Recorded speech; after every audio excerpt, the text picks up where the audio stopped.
बिस्मिल्लाहिर्रहमानिर्रहीम। अस्सलाम वालेकुम।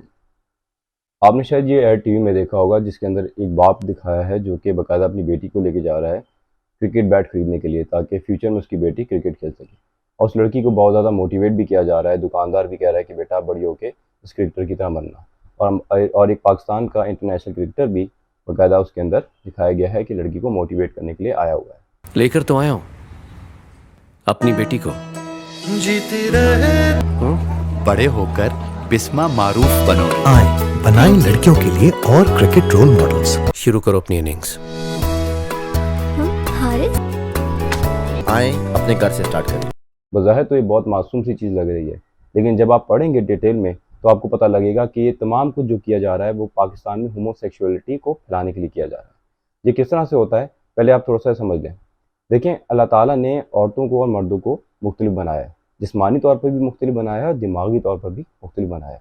इतना ज़्यादा मुख्तलिफ बनाया है दिमागी तौर पर कि बाकायदा आप समझ लें कि ये दो किताबें लिखी गई हैं कि फ़ीमेल ब्रेन किस तरह का होता है, मर्द का दिमाग किस तरह का होता है। यानी इतना ज़्यादा फ़र्क है कि बाकायदा दो मुख्तलिफ किताबें लिखनी पड़ी। तो अब इसी किताब के अंदर ये बात भी लिखी हुई है कि अगर आप मर्द को वो वाले काम करवाना शुरू कर दें जो कि ख़वातीन के करने के लिए हैं, तो मर्द के अंदर आहिस्ता आहिस्ता वक्त के साथ साथ ख़वातीन वाली आदतें आना शुरू हो जाती हैं, क्योंकि उसका दिमाग अपनी शक्ल को चेंज करता है। औरत का दिमाग और मर्द का दिमाग दिखने में भी फ़र्क है।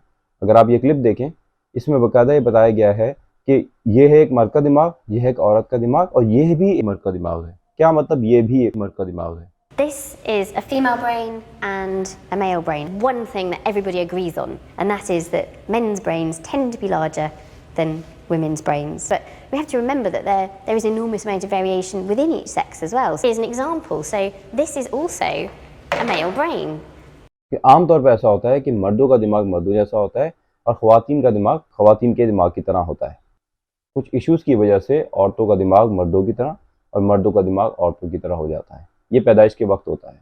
इस इशू के बाद औरत का दिल करता है कि वो हर वो काम करे जो कि मर्द करता है, और मर्द का दिल करता है हर वो काम करे जो कि औरत करती है। लेकिन अल्लाह ताला ने साथ ही साथ, अल्लाह ताला इंसान को पैदा करता है, अल्लाह ताला ने साथ ही साथ लानत की है उन औरतों के ऊपर जो कि मर्दों की नकल करें, और लानत की है उन मर्दों के ऊपर जो कि औरतों की नकल करें। इसके अलावा एक एंजाइम डेफिशिएंसी भी है जो कि ख़वातीन वगैरह को होती है। इसको कहते हैं CAH, यानी कॉन्जेनाइटल एड्रीनल हाइपरप्लासिया।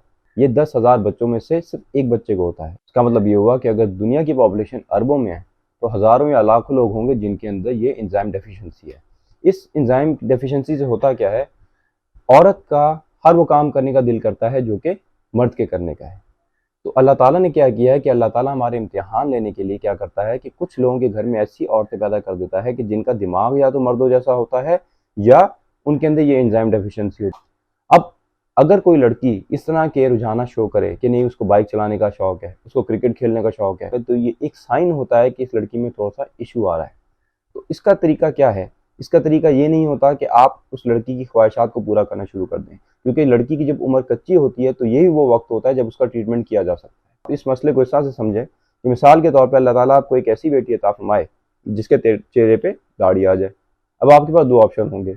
एक ऑप्शन ये होगा कि आप जाके उसको मार्केट से रेजर ला के दे दें और कहें बेटा जिस तरह मर्द हजरात रेजर फेरते तुम भी फेर लो, तो क्या हुआ। दूसरा तरीका ये है कि आप डॉक्टर के पास उसको लेके जाएं और डॉक्टर से पूछें कि इसके चेहरे पे इतने सारे यानी दाढ़ी क्यों आई हुई है। तो डॉक्टर क्या कहेगा, इसके अंदर हार्मोन्स का इशू है, या इसके अंदर किसी एंजाइम की डेफिशिएंसी है या ज्यादती है। वो उसका ट्रीटमेंट करेगा और वक्त के साथ साथ उसके सारे दाढ़ी के बाल गिर जाएंगे और चेहरा लड़की की तरह हो जाएगा। तो आप क्या करते हैं, लड़की को फ़र्क और लड़के को फ़र्क रखते हैं और आपने कुछ करेक्टरिस्टिक्स हैं जो आप चाहते हैं कि लड़कियों के अंदर मौजूद हो। लेकिन अगर आप अपनी बेटी को, अगर उसका दिल करता है प्रोफेशनल क्रिकेट खेलने का, या उसका दिल करता है कि वो मोटरसाइकिल चलाए, अगर आप उस अपनी बेटी को ये चीज़ें करने देंगे तो अभी तो उसकी उम्र कच्ची है, जैसे ही वो बड़ी होगी ये उसकी उम्र पक्की होने के साथ साथ ये आदतें उसके अंदर बस जाएंगी। अब होमोसेक्सुअलिटी कैसे फैलाई जा रही है पूरी दुनिया के अंदर? पूरी दुनिया के अंदर ये कहा जा रहा है कि मर्दों को कहा जा रहा है कि आप औरतों वाले काम करें, घर में आप खाना भी पकाएं, ये भी करें, बच्चे के डायपर भी चेंज करें एक्सेट्रा। और औरतों को कहा जा रहा है कि आप बाहर जाके जॉब भी करें, क्रिकेट भी खेलें, ये भी करें और घर के काम कम से कम करें। इससे क्या होगा, जब औरतें मर्दों के काम करने लग जाएंगी और मर्द औरतों के काम करने लग जाएंगे और औरतें मर्दों जैसी ड्रेसिंग करने लग जाएंगी और मर्द औरतों जैसी ड्रेसिंग करने लग जाएंगे, इससे क्या होगा, वही चीज़ होने लग जाएगी कि जिसकी वजह से अल्लाह ताला ने मर्दों और औरत पर लानत की है, एक दूसरे की कॉपी करने की। और जब साइंस को अगर आप स्टडी करें तो साइंस बताता है कि इंसान जो है उसका दिमाग प्लास्टिक होता है। इसको हम कहते हैं प्लास्टिसिटी ऑफ द ब्रेन या मेलिएबिलिटी ऑफ द ब्रेन। इसका मतलब ये है कि आप ब्रेन को जिस तरह से ट्रेन करते हैं उस तरह का बन जाता है। तो अगर एक लड़का और एक लड़की या लड़की की मिसाल ले लेते हैं, ये लड़की क्रिकेट खेलती रहेगी तो वक्त के साथ साथ इसका दिमाग अपने आप को चेंज करेगा, वो मर्द का दिमाग बनाना शुरू कर देगा। फिर फ्यूचर में जब ये अपने बच्चे को पालेगी, फ्यूचर में ये माँ बनती है तो अपने बच्चे को भी उसी तरह से पालेगी। तो ये टेंडेंसी आ जाएगी कि इस बच्चे के अंदर चूंकि दिमाग ये लड़की होगी लेकिन उसका दिमाग मर्द वाला होगा, तो इसके अंदर होमोसेक्सुअलिटी वाले एलिमेंट्स भी आना शुरू हो जाएंगे। जहाँ उसको मर्दों से अट्रैक्शन होती है वहीं पे उसको औरतों से भी अट्रैक्शन होना शुरू हो जाएगी। अगर तो उस लड़की में ईमान होगा तो फौरन अपना ध्यान हटा देगी कि नहीं ये मैं क्या सोच रही हूँ। जिस तरह के एक नेक मर्द जब किसी अट्रैक्टिव खातून को देखता है तो उसको भी उससे अट्रैक्शन होती है, लेकिन फौरन अपना ध्यान हटा लेता है। लेकिन जब इस डेफिशिएंसी में जो मैंने आपको CH बताया या इस इशू में जिसके अंदर दिमाग औरत का मर्द जैसा होता है, इसके अंदर आपको लड़कियों से भी अट्रैक्शन होने शुरू हो जाती है। अगर आपका ईमान मजबूत है तब तो आप ध्यान हटा लेंगे, लेकिन अगर आपका ईमान कमज़ोर है, अगर आप ऐसे स्कूल में पढ़े, आपके टीचर ने आपको नहीं पढ़ाया या आपके वालिदैन ने आपको इतना ज़्यादा अच्छे तरीके से दीन का खौफ नहीं दिया, या खुद ही आप इस तरह के हैं कि आपके अंदर खौफ नहीं है, तो क्या होगा, आपके अंदर होमोसेक्सुअलिटी वाले एलिमेंट्स आने लग जाएंगे और आपको ख्वातीन से भी अट्रैक्शन होना शुरू हो जाएगी। इसी तरीके से अमेरिका में और पूरी दुनिया के अंदर होमोसेक्सुअलिटी वगैरह फैली है कि उन्होंने भी अपने ख्वातीन और मर्दों के अंदर जैसे ही गैप खत्म करना शुरू कर दिया तो होमोसेक्सुअलिटी बढ़ना शुरू हुई। आप ये अब्दुल रज़ाक का इंटरव्यू देखिएगा, इसके अंदर एक खातून क्रिकेटर बैठी हुई है और अब्दुल रज़ाक ने बाकायदा ये बात कही है कि आप इनका हाथ चेक कर लें, इनका हाथ मर्दों की तरह होता है। तो उस औरत ने माना है, उसने एक्सेप्ट किया, ऐसा नहीं है कि उसने इनकार किया है, वो एक्सेप्ट करती है कि हाँ ऐसा है, क्योंकि हमें प्रोफेशनली चूँकि क्रिकेट खेलना होता है तो हमें वर्कआउट वगैरह भी करने होते हैं। शादी नहीं होती, नहीं वो दरअसल फील्ड ऐसी है ना इनकी। अब इनको हाथ मिला के देख लें तो ये लड़की तो नहीं लगती। हमारा प्रोफेशन इस तरह का है कि हमें जिम करना है, हमें बैटिंग बॉलिंग फील्डिंग हर चीज करनी है, फिटनेस करनी है। ऑब्वियसली हार्ड तो हो जाता है, देख लें। लंबे बालों के साथ क्रिकेट नहीं खेली जा सकती? बिल्कुल खेली जा सकती है, लेकिन जैसे शुरू से ही छोटे बाल रखे हों फिर उसको डिस्टर्ब करें। तो इस प्रोग्राम में भी ये दिखाया कि एक इंटरनेशनल लेवल का क्रिकेटर ये बात कर रहा है कि वो ख्वातीन जो कि क्रिकेट खेलती हैं उनके अंदर उनका जिस्म भी मर्दाना किस्म का हो जाना शुरू हो जाता है। इसके अलावा एक और चीज़ आप समझें कि जब लड़की प्रोफेशनल क्रिकेट खेलेगी तो जाहिर बात है अगर वो बॉलर है तो वो बॉलिंग कराएगी तो भागती भी आएगी, अगर वो विकेट कीपर है तो उछल कूद के कैच भी पकड़ेगी, अगर वो फील्डर है तो भागेगी दौड़ेगी कैच पकड़ने के लिए। इन तमाम सूरतों के अंदर एक प्रोफेशनल क्रिकेटर को भागना दौड़ना पड़ता है।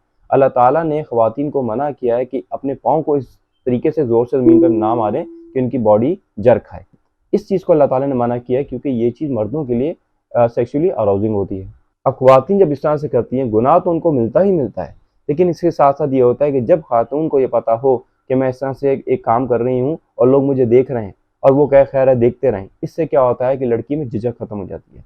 तो झिझक का ख़त्म होना भी आप समझ लें एक मर्दानगी की अलामत है, क्योंकि अल्लाह ताला ने अमूमन मर्दों में झिझक नहीं रखी। तो जब खातून में शर्म खत्म हो जाए, झिझक खत्म हो जाए, वो क्या मैं भाग रही हूँ, मेरा जिस्म हिल रहा है, जो देख रहा है वो देखता रहे, लेकिन मुझे तो अपने गोल को पूरा करने से मकसद है, तो उसके अंदर शर्म भी खत्म हो गई, इसमें झिझक भी खत्म हो गई और मर्दों वाला एक एट्रीब्यूट भी आ गया। तो इस तरह से वक्त के साथ साथ उस खातून में बिगाड़ आनी शुरू हो जाते हैं क्योंकि उसका जो दिमाग है वो अपनी शक्ल ही तब्दील करना शुरू कर देता है और उसके बाद उसके अंदर वक्त के साथ साथ और भी ऐसे एलिमेंट्स और ट्रेड्स आने लग जाते हैं जो कि पूरे के पूरे मर्दों से रिलेट करते हैं। तो जहाँ मुख्तलिफ चीज़ों का गज़ा की वजह से बॉयकॉट हो रहा है, वहाँ पे आप इस तरह की कंपनीज जो कि पाकिस्तान के अंदर एक इस्लामिक कंट्री के अंदर बैठ के इस तरह की TVCs बनाएं जो कि इस्लाम के मुखालिफ हों या जिनको इस्लाम इजाज़त नहीं देता, तो आप इस तरह के भी प्रोडक्ट्स का बॉयकॉट करने की कोशिश करें। और बॉयकॉट करने के साथ साथ इन कंपनीज़ के जो TVCs हैं, जो एड्स हैं यूट्यूब पे आते हैं या इंस्टाग्राम पे कभी आपको नज़र आएँ, या इवन कि आप कैमरा को भी आप कंप्लेन कर सकते हैं, कंपनी की वेबसाइट पे जाके भी कंप्लेन कर सकते हैं कि मैंने आपकी चॉकलेट खाना इस वजह से छोड़ दी क्योंकि आप पाकिस्तान के अंदर इस तरह की चीज़ों को प्रमोट करें जो कि हमारा ना ही दीन अलाउ करता है और ना ही हमारा कल्चर। और आखिरी बात, ये बात याद रखिएगा, इस ऐड के अंदर बाप को एक बहुत अच्छा बाप दिखाया गया है। आज ये इस बाप को अच्छा दिखा रहे हैं, कल को आपको ये बुरा बाप के तौर पर दिखाएंगे कि ये इतना कंजर्वेटिव बाप है कि खातून जो है वो क्रिकेट खेल के इतना पैसा भी कमा सकती हैं, शोहरत भी कमा सकती हैं, और जितने बुरे बाप हैं जो कि अपनी बेटियों के ऊपर पाबंदी लगा रहे हैं। जज़ाकल्लाह।